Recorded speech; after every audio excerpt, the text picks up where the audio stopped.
Seandainya kalau kalau mereka nggak begitu maksa atau mereka mungkin cuman ya perlakuannya sama dengan orang lokal ya, maksudnya kalau ditawarin sekali mereka nggak mau ya ya udah.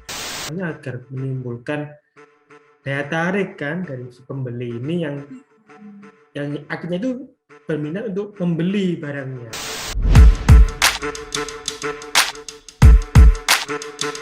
Para pemirsa ya, jumpa lagi dengan kita berdua ini sekarang ini dalam acara Oplasnya, karena Mr. Surya itu lagi berhalangan, jadi kita mengisi berdua untuk topik kita pada siang hari ini ya guys, seperti itu. Nah, untuk topik kita pada sore hari ini kita akan mengangkat ya mengenai suatu tema ataupun berita, yaitu di mana ada suatu kota kita, yaitu di Bali ya, itu yang memang kan itu terkenal dengan tempat wisata, dan itu juga pasti juga banyak sekali orang-orang bule yang ke sana juga, dan juga ini berhubungan dengan yang namanya pedagang asongan di sekitar area wisata tersebut. Nah, ternyata si turis ini merasa kalau semua pedagang asongan yang ada di sana itu ada dugaan perilaku yang memang itu dia memaksa si turis ini agar membeli barang jualannya seperti itu ya guys. Nah, oke, dalam membahasnya saya pun juga tadi itu dengan Erika seperti itu untuk siang hari ini ya. Tuh. Nah, kamu saya pribadi ya Erika, kan sekarang itu memang Bali itu kan sudah mulai dibuka di sejak masa-masa pandemi itu kan memang dia sempat sekali itu vakum untuk beberapa area tempat wisata. Jadi sekarang juga istilahnya sudah mulai diperbolehkan juga para turis itu juga sempat datang juga ke sana, kemudian juga sempat menikmati juga berbagai macam tempat wisata yang cukup bagus di Bali.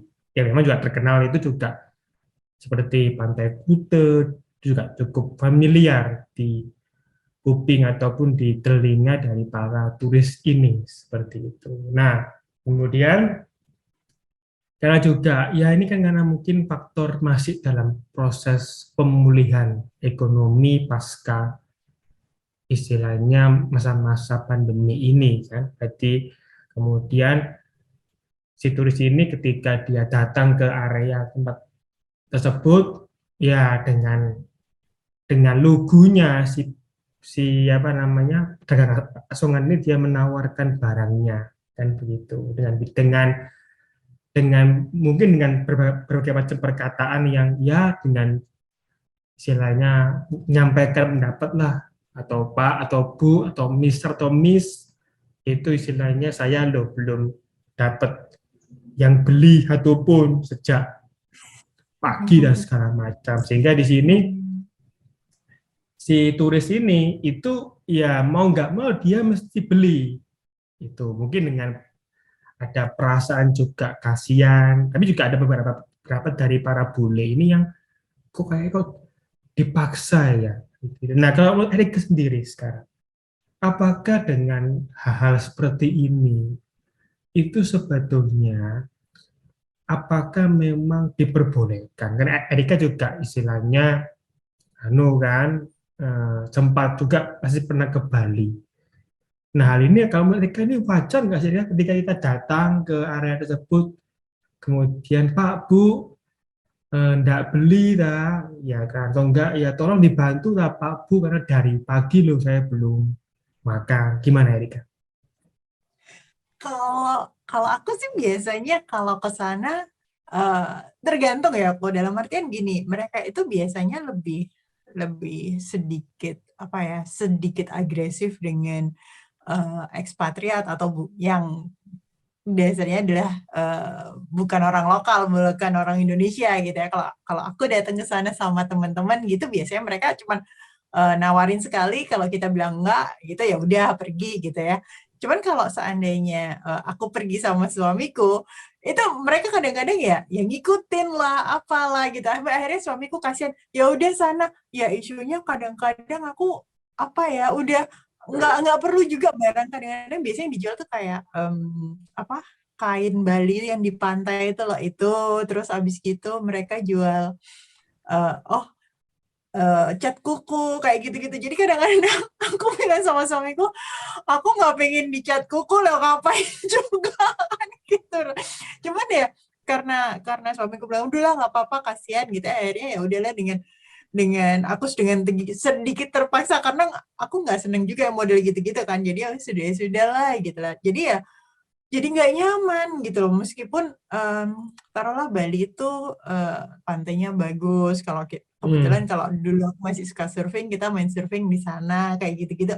Cuman karena banyak pedagang asongan yang seperti itu, jadi kadang-kadang kalau kalau suamiku ngajak juga aku rada malas, oh, nggak usah lah, apalagi sekarang aku tinggal tinggal di sini ya, aku pasti bilang, alah nggak usah ke Bali, di sini juga pantainya pasir putih, aku bilang nggak perlu juga kita ke Bali, aku bilang gitu. Nah, itu salah satu alasan sih, maksudnya seandainya kalau kalau mereka nggak begitu maksa, atau mereka mungkin cuman ya perlakuannya sama dengan orang lokal ya, maksudnya kalau ditawarin sekali mereka nggak mau, ya ya udah, mungkin kita lebih lebih ya oke lah gitu kan, kalau emang Hmm. emang kita mau beli atau kita mau perlu ya pasti kita kita beli kayak gitu. Kalau sudah yang diikutin, kadang-kadang kita pergi ya pindah tempat gitu, pindah tempat duduk, mereka ngikutin gitu kan, risih juga gitu loh. Hmm. Jadi ya, no, ya kalau kalau dibilang ya secara istilahnya perilakunya juga ada juga yang memang merasa terganggu kan. Mereka juga misalnya, oh iya ya kalau diikutin juga masa terganggu juga kan begitu. Jadi ya memang di sini tentunya istilahnya eh, mungkin dari para pedagang ini mungkin anu ya istilahnya tidak harus seperti itu, jadi bisa menggunakan cara-cara yang lebih sopan juga, yang lebih santun juga, dan juga emang nggak sampai kemudian menimbulkan ketidaknyamanan juga ya kan, seperti itu buat si para turis ini yang ada di Bali seperti itu. Nah, itu begini, apakah sekarang kalau Erika juga lihat itu kan si kota Bali itu kan memang cukup banyak ya destinasi wisatanya, dan juga asli juga itu juga memang menjadi salah satu tujuan dari para turis seperti itu. Nah, apakah sekarang itu, kalau menurut Erika sendiri, pengelola tempatnya itu juga sekarang, apakah nggak sih Erika? Ya perlu nggak sih kayak apa ya, memberikan semacam suatu area khusus ya buat para ya pedagang asongan ini, agar dia itu hanya berdagang itu di area itu aja, jika ada suatu lokasi yang memang khusus buat mereka itu menawarkan barangnya, nggak sampai kemudian eh, ngikutin turis sampai duduk gitu, enggak ya aja. Apakah itu memang mereka perlu nggak sih sekarang ada semacam pengaturan seperti itu buat mereka sih para yang berjualan ini, gimana? Kalau kalau di Indonesia rasanya untuk ngatur gitu agak susah ya. Hmm. Karena kadang-kadang mereka maunya datang, ya nggak semua, mungkin nggak semua turis kayak aku ya. Maksudnya kalau kita perlu ya nanti kita datang pergi atau pergi kemana beli gitu.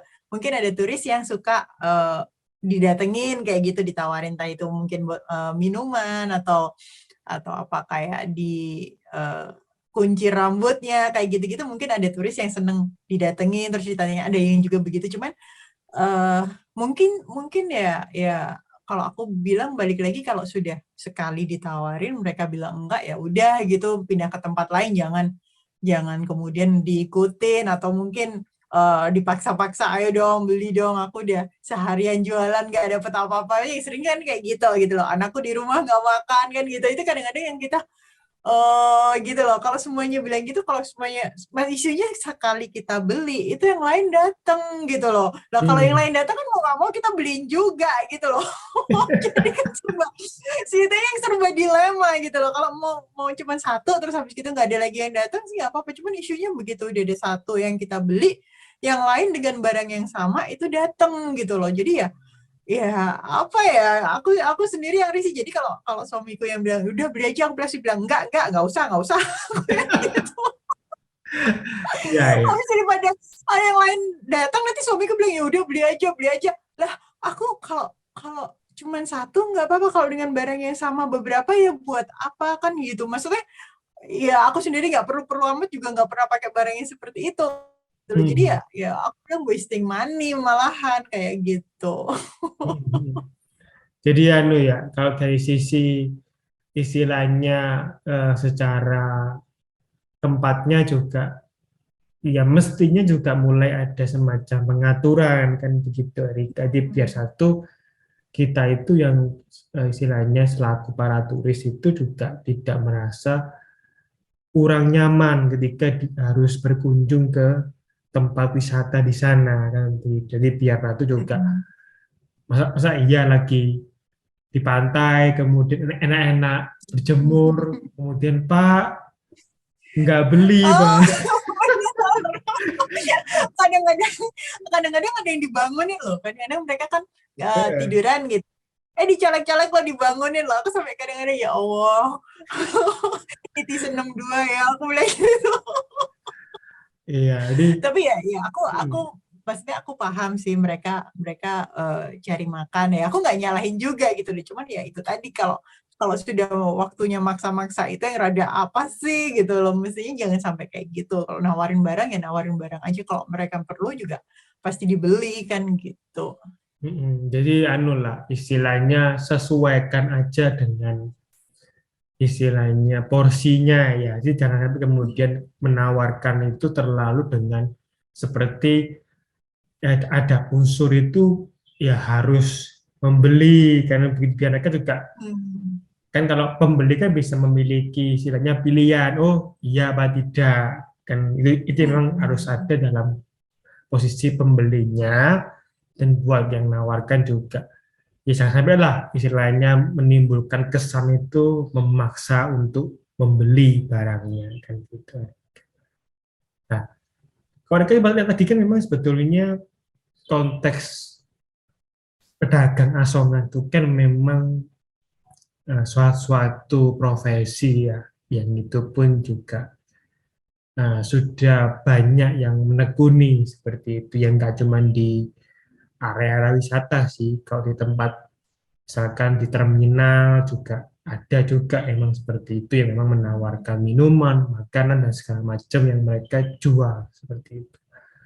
Nah Hmm. sekarang begini Erika, apakah si pedagang ini sebetulnya itu perlu nggak sih kalau Erika juga ya semacam apa ya, diadakan semacam mungkin penyuluhan ya dari kita punya pemerintah ini, kira-kira itu bagaimana sih eh, cara menawarkan barangnya itu, pertama agar satu juga tidak terkesan itu memaksa, kedua itu juga bagaimana sih caranya agar menimbulkan daya tarik kan dari si pembeli ini, yang akhirnya itu berminat untuk membeli barangnya, gimana Erika?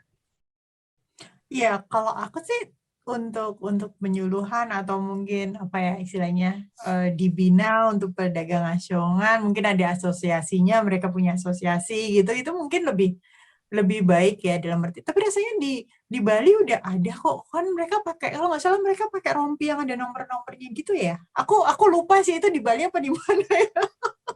Cuman ingatku ada daerah wisata yang emang pedagang asongannya itu dia pakai pakai rompi, terus tulisannya ada pedagang apa daerah wisata itu, terus ada nomornya, itu ada di beberapa daerah rasanya sudah ada seperti itu gitu loh. Itu juga mempermudah mereka untuk mengenali pedagang asongan di daerah itu sih. Jadi nggak semua orang bisa tiba-tiba jualan di situ, atau mungkin entah itu ya hari gini kan namanya kriminalitas juga lumayan tinggi kan, itu juga Hmm. mencegah kriminalitas di daerah wisata itu kayak gitu-gitu. Jadi kalau aku bilang mungkin mungkin bisa dicontoh di tempat-tempat lain juga, mungkin ada yang seperti itu kayak asosiasi pedagang, terus mereka dikasih entah itu rompi yang aku sering lihat sih mungkin modelnya rompi gitu loh. Terus habis Hmm. gitu ada tulisannya kayak gitu. Jadi itu lebih lebih bikin terus bikin kita juga nyaman kan. Maksudnya ya emang dia dia diakui di daerah itu kayak gitu-gitu sih. Mm-mm. Jadi kan istilahnya biar satu juga mereka juga mendapatkan semacam izin yang kan begitu Rika, biar Mm-mm. mereka itu juga oh iya sih ternyata kita selaku para pedagang ini juga memang eh, ada suatu induknya ataupun tempat di mana mereka itu juga bernaung. Jadi ada yang melakukan penyuluhan juga, ada yang melakukan semacam Mm-mm. edukasi juga, biar mereka juga misalnya kan Mm-mm. bisa mengerti ya, oh kira-kira ini bagaimana sih cara cara kita itu menjadi suatu ataupun seseorang yang memang berprofesi sebagai pedagang asongan kan itu Adita. Mm-mm. Nah, sekarang begini, apakah kalau misalkan kita lihat kan istilahnya si pedagang ini kan memang itu dia menawarkan barang jualannya dan kalau Eka juga sempat lihat juga kebanyakan juga ada yang sama itemnya kalau air mineral ya hampir hampir kebanyakan mereka juga berjualan yang sama. Apakah sekarang perlu nggak sih itu sebetulnya kalau untuk para pedagang ini kemudian lebih berkreatif ya, yang nggak cuman sama aja kalau satu ya jualan rokok ya gimana kalau satu yang udah dibeli kan ya pasti nggak mungkin juga kita harus beli rokok dua pak kan juga kayaknya juga enggak deh, ya kan? Jadi apakah ini kalau Erika lihat apakah juga emang perlu nggak sih Erika sekarang itu memang ya buat para pedagang ini ya secara khusus memang perlu nggak sih dia juga lebih berkreatif lah untuk jualannya gitu gimana? Mungkin kalau aku bilang ya tadi kalau seandainya itu ada asosiasi pedagang di sana, mungkin bisa Hmm. koordinasi seandainya yang jual berapa aqua itu, aku nyebut merek ya, saya air mineral itu sekitar 10 orang gitu ya, mungkin bisa bisa di timeline kayak kayak Bisco. Jadi maksudnya dari awal mereka jam sekian, mereka yang ini kan biasanya mereka jalan dari dari ujung ke ujung kan, kayak kalau di pantai kan kayak gitu. Jadi mungkin Hmm. di jalannya mungkin per 10 menit gitu mereka jalan. Jadi bisa andainya nawarin satu orang nggak mau gitu ya. Mungkin 10 menit kemudian atau mungkin setengah jam kemudian dan orang ini haus kan yang lain pas lewat kayak gitu-gitu sih kalau aku bilang itu bisa bisa diatur. Cuman rasanya pemerintah kita kalau ngatur sedetil itu juga males banget ya. Betul betul jadi ya Cuman itu mungkin bisa sih, maksudnya aku sih kemarin sempat sempat lihat-lihat juga mungkin kayak kayak gitu bisa, cuman ya ya balik lagi itu harus ada salah satu atau pengurus yang ngurusin begitu-begitu sih. Tapi itu kalau emang niatnya adalah eh, menjadikan suatu wisata yang internasional, mungkin emang harus diperbaiki dari sisi pedagangnya. Mungkin mereka juga bisa dibekali dengan kursus bahasa Inggris kayak gitu. Jadi mereka untuk komunikasi juga lebih bagus kayak gitu, untuk nawarin sesuatu juga lebih lebih apa ya, lebih berkenan di turis luar negeri kayak gitu-gitu sih kalau aku bilang. Jadi di sisi wisatanya juga juga keangkat gara-gara mungkin mereka bilang itu loh kalau di Indonesia di Bali bisa pedagang asongannya semua pakai bahasa Inggris kayak gitu, atau mungkin mereka bisa bahasa Korea atau bahasa Jepang atau bahasa Cina, itu jadi omongan loh. Dan itu kalau kalau aku bilang kan mempermudah wisatawan-wisatawan yang mungkin tidak bisa bahasa Inggris atau mereka cuma bisa bahasa ibu mereka sendiri, itu hmm. jauh lebih membantu kalau aku bilang. Iya, jadi ya istilahnya secara secara porsinya memang ya sebaiknya juga mereka itu memang kan istilahnya secara bahasa juga lebih bervariasi ya, jadi biar bisa juga Hmm. istilahnya berkomunikasi juga dengan lebih akrab juga kan begitu. Jadi nggak cuman bahasa Inggris ya juga ada beberapa bahasa asing mereka juga ya kuasai kan begitu Erika untuk Hmm. namanya dalam hal ketika berjualan untuk biar ini tuh bisa laku lah kan begitu ya mereka juga harus bisa berkomunikasi dengan Hmm. baik kan nggak cuman Pak beli, Pak kan juga kurang enak, jadi itu kan, atau enggak Bu beli, Bu juga ya juga kurang anu ya, kurang kurang kalau juga memang juga kurang begitu pas gitu ya, mereka juga harus memiliki Iya. bagaimana kreativitas mereka itu agar yang mereka jual itu menarik, atau kedua juga Hmm. iya juga jangan sampai lah istilahnya tuh secara item sama sama semua kan, juga ya gimana kalau kita jual sama semua terus kemudian pasti juga untuk peluangnya pun juga akan sulit gitu loh Erika. Jadi seperti itu. Hmm. Oke. Oke, untuk kesimpulannya nih dari Erika apa buat topik kita pada siang hari ini? Kalau dari aku sih dari sisi apa ya wisatawannya, kalau seandainya kita temu pedagang asongan ya udah kita seandainya nggak mau ya bilang aja nggak usah terima kasih gitu. Kalau seandainya itu adalah wisatawan asing dan merasa terganggu, mungkin eh, salah satu yang harus mereka ketahui kalau kalau di Kuta pasti kayak gitu. Kalau emang yang mau privasi mungkin mereka bisa stay di hotel karena biasanya hotel ada private beach-nya kayak gitu. Itu jauh lebih lebih comfy mungkin buat mereka yang emang niatnya adalah apa ya menjauh dari keramaian kayak gitu. Oke. Kalau dari saya pribadi ya, para netizen itu ya kalau memang untuk para pedagang asongan juga ya tolong disikapi dengan bijaksana juga, atau juga memang dalam masalah seperti itu juga memang mereka pun juga tidak mudah untuk dalam hal mencari rizkinya. Jadi kalau memang ada beberapa perlakuan-perlakuan yang kurang berkenan juga sebisa mungkin juga harap dimaklumi juga dan begitu. Dan kedua juga buat pengelola tempat tersebut, kalau saran saya juga alangkah baiknya juga diberikan semacam edukasi juga ataupun istilahnya penyuluhan biar mereka ataupun mereka yang istilahnya berjualan itu tidak menimbulkan ketidaknyamanan buat para turis yang datang ke tempat tersebut. Seperti itu, guys. Oke, bagi yang sudah nonton ya, jangan lupa kemudian like, comment, dan subscribe. Sampai jumpa di edisi-edisi berikutnya ya, guys. Oke, bye-bye.